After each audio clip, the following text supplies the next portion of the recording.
Bonjour à toutes et bienvenue dans ce tutoriel Lacup de Saint-Hilaire pour apprendre à coudre la jupe Lyra. Au préalable, vous devez avoir coupé toutes vos pièces de patron et marqué tous les crans indiqués sur le patron.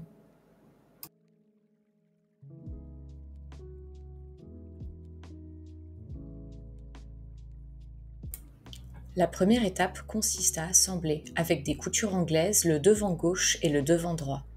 Vous avez deux crans pour repérer le devant et vous devez les assembler en vis-à-vis.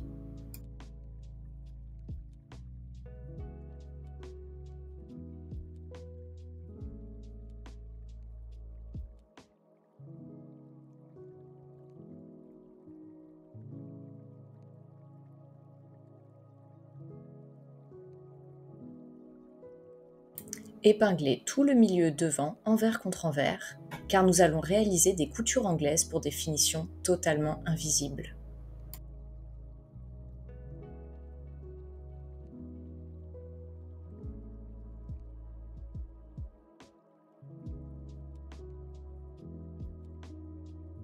Vous voyez ici les deux crans que vous devez absolument mettre en vis-à-vis pour bien faire correspondre le devant gauche et le devant droit.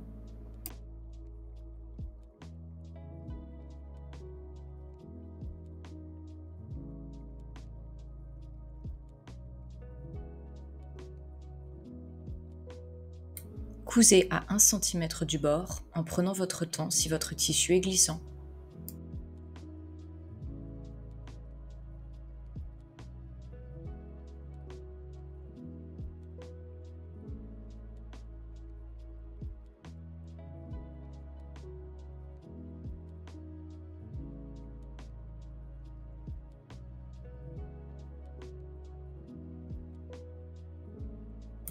Il est maintenant temps de dégarnir votre couture. Avec vos ciseaux pour le tissu, coupez au plus près de la couture. Ouvrez ensuite cette couture au fer à repasser.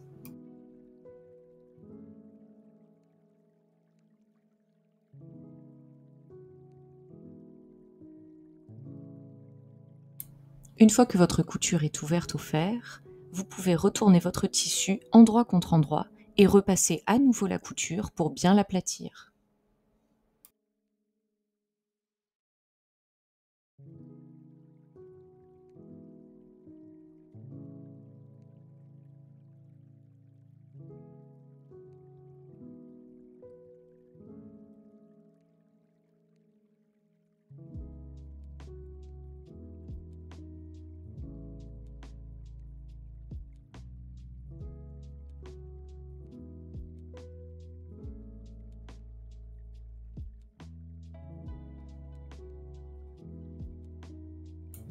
Vous allez maintenant pouvoir réépingler toute votre couture sur toute la longueur de vos devants gauche et droit.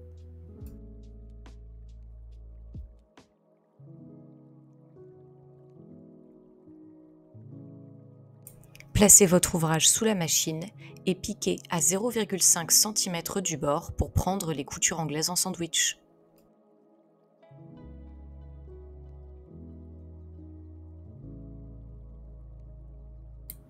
Vous pouvez maintenant assembler de la même manière l'arrière gauche et l'arrière droit, toujours avec des coutures anglaises. Ensuite, vous pouvez assembler de la même manière le devant droit et l'arrière droit avec des coutures anglaises. Laissez le côté gauche libre pour pouvoir placer ultérieurement le zip invisible.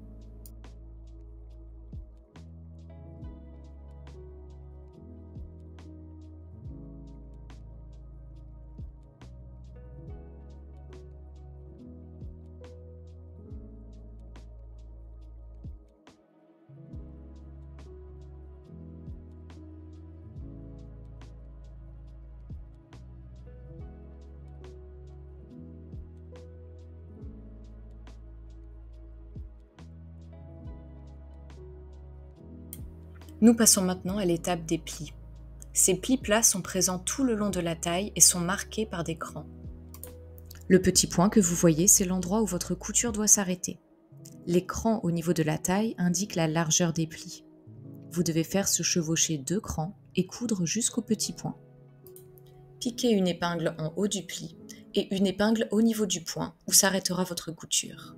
Vous pouvez rajouter une épingle verticale pour bien bloquer les plis si votre tissu est glissant.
Certains de vos plis seront positionnés sur une couture anglaise.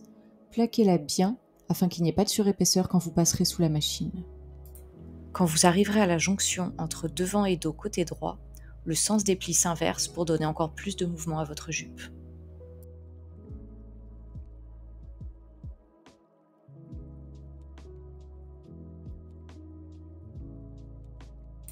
Lorsque vous avez sécurisé tous vos plis, installez-vous à votre machine. Il va maintenant falloir piquer les plis verticalement. Pour cela, réduisez votre poing et prenez votre temps. Chaque pli doit être piqué avec minutie car ses coutures seront visibles. Commencez par des points d'arrêt, puis cousez lentement le long du pli. Arrêtez-vous au point indiqué sur votre patron et effectuez quelques points d'arrêt en arrière. Passez au pli suivant et continuez sur tout le tour de la jupe. Vous pouvez également, si vous le souhaitez, maintenir le haut des plis avec un point un peu plus large réalisé à la machine à 0,5 cm du bord.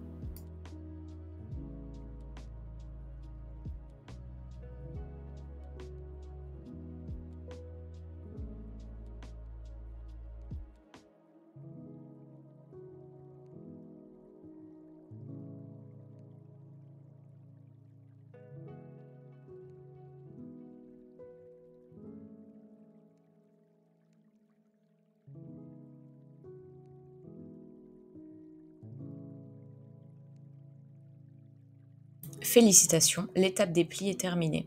Nous nous attaquons maintenant à la ceinture. Thermocollez-la pour une meilleure tenue. Première étape très importante, le marquage au fer à repasser. Pliez votre tissu envers contre envers dans le sens de la longueur et marquez ce pli au fer.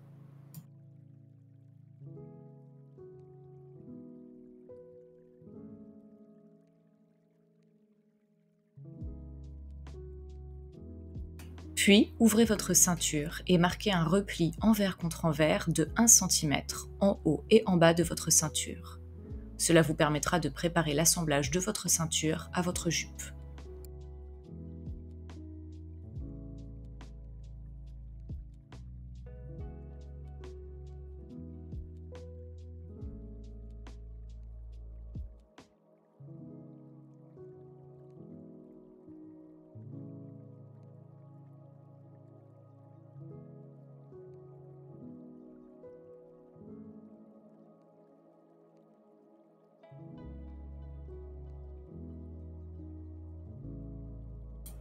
Nous passons à l'assemblage de la ceinture avec la jupe. Positionnez-vous sur l'endroit de la jupe et plaquez votre ceinture endroit contre endroit avec le haut de la jupe. Si votre tissu a un motif avec un sens, attention à bien positionner la ceinture de telle sorte que le motif soit dans le bon sens. Commencez à épingler dans le creux d'1 cm préformé au fer. Prenez votre temps pour ne pas créer de faux plis et vérifiez que les fonds de plis soient dans le bon sens afin de ne pas créer de surépaisseur au niveau de la couture d'assemblage.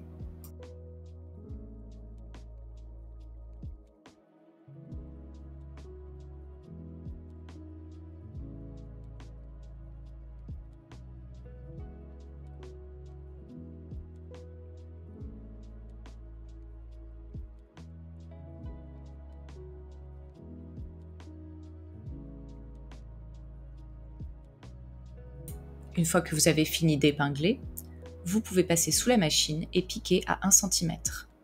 Repassez votre rentrée de couture vers le haut de la ceinture.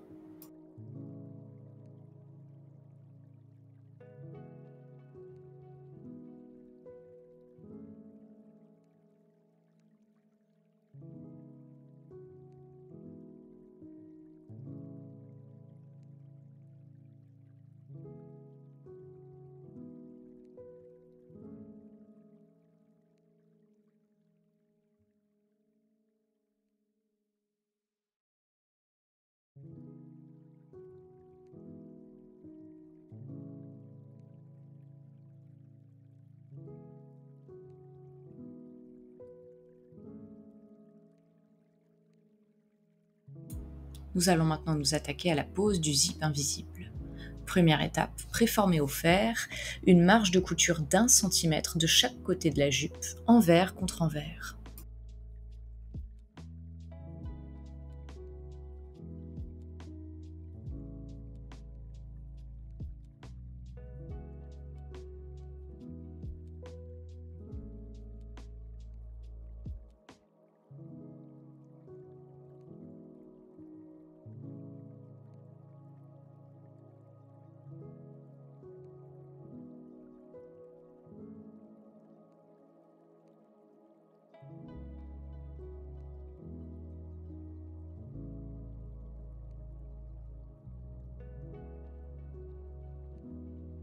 Positionnez la jupe endroit face à vous et dépliez votre ceinture vers le haut. Il faut positionner le haut du zip invisible à partir de la moitié de la ceinture, à l'endroit du pli préformé au fer, puis continuer vers le bas de la jupe. Ainsi, vous pourrez, après avoir cousu le zip invisible, rabattre la ceinture envers contre envers et réaliser une finition invisible à la main ou à la machine.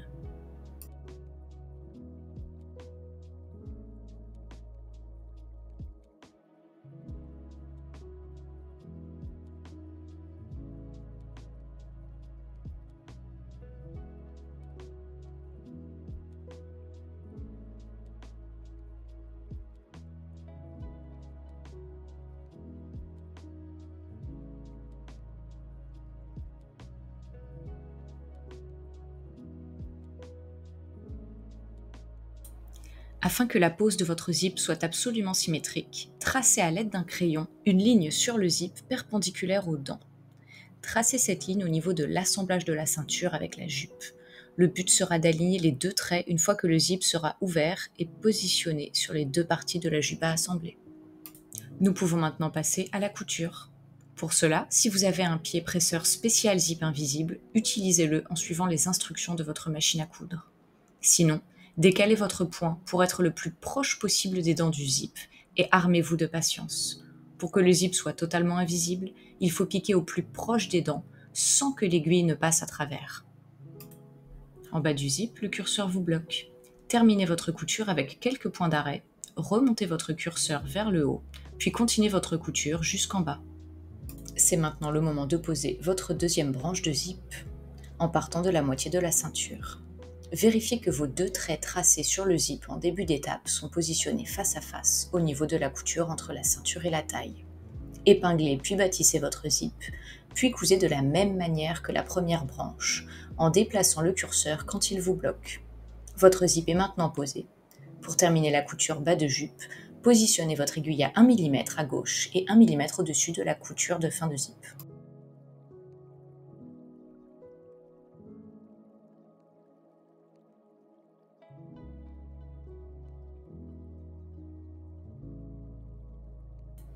Cousez jusqu'en bas de la jupe pour fermer votre couture. Si vous avez choisi de coudre une doublure, c'est le moment de l'assembler au bord libre de la ceinture. Pour cela, dépliez la ceinture endroit face à vous vers le haut. Positionnez la jupe en doublure endroit contre endroit sur le haut de la ceinture, épinglez et cousez. En repliant votre ceinture envers contre envers, la doublure se positionnera naturellement.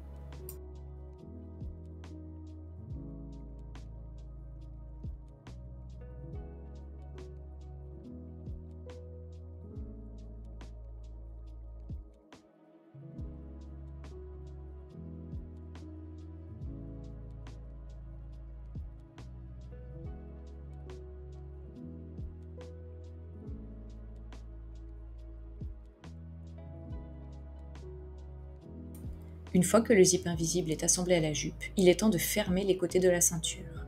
Pour cela, repliez endroit contre endroit la ceinture sur le zip invisible et piquez au plus proche du zip invisible en faisant attention à ce que votre aiguille ne se prenne pas dans les dents du zip. Aux deux extrémités de la ceinture, rabattez la marge de couture préformée au fer envers contre envers et piquez-le pour le maintenir ainsi.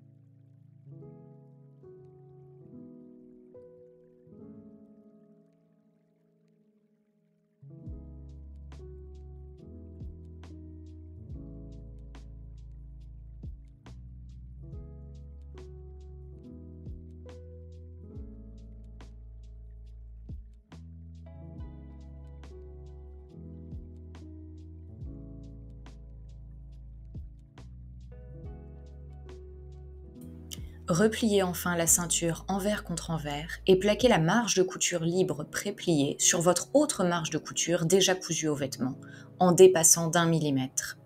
Ici, vous pouvez choisir de coudre la ceinture à la main pour une finition totalement invisible, ou de réaliser une surpiqûre à la machine et d'épingler votre ceinture sur l'endroit du tissu en prenant bien ensemble les 2 rentrées de couture envers contre envers.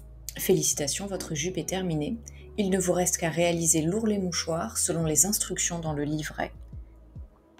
J'ai hâte de voir des photos de votre jupe et je vous dis à bientôt!